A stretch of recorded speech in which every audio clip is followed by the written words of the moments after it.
16 मई 2008 सुबह का समय और नोएडा के एक शांत सेक्टर में एक ऐसा सच सामने आने वाला था जिसने पूरे देश को हिला दिया। दरवाज़ा बंद था, कमरे के अंदर सब कुछ सामान्य लग रहा था, लेकिन जैसे ही दरवाज़ा खोला गया सब कुछ बदल गया।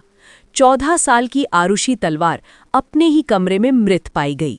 घर के अंदर कोई जबरन घुसने के निशान नहीं, दरवाज़ा अंदर से बंद नहीं था और सबसे अजीब बात, घर में मौजूद थे सिर्फ उसके माता पिता और उनका नौकर हेमराज। शुरुआत में शक सीधा गया हेमराज पर क्योंकि वो गायब था। पुलिस ने तुरंत ऐलान किया, हेमराज ही कातिल है। लेकिन अगले ही दिन जो हुआ उसने पूरी कहानी पलट दी। घर की छत से एक और शव मिला और वो था हेमराज। अब सवाल ये था, अगर हेमराज मर चुका है तो फिर कातिल कौन है?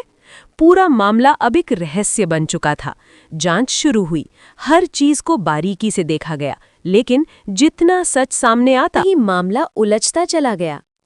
कमरे में कोई जबरदस्ती के निशान नहीं, खिड़कियां बंद, दरवाजे सामान्य। क्या कातिल घर के अंदर ही था? धीरे धीरे शक की सुई आरुषि के माता पिता पर आने लगी।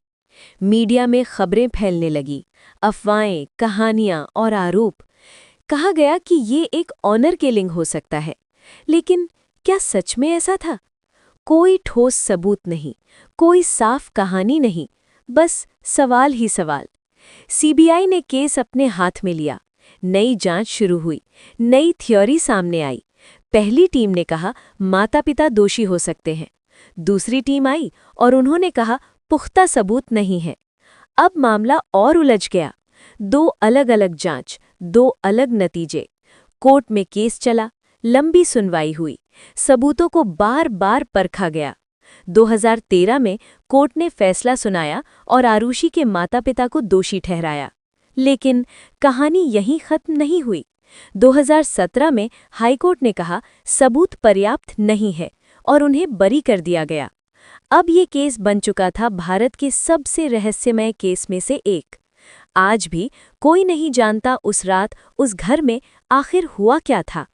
क्या सच में कातिल घर के अंदर था या कोई और जो आज तक सामने नहीं आया?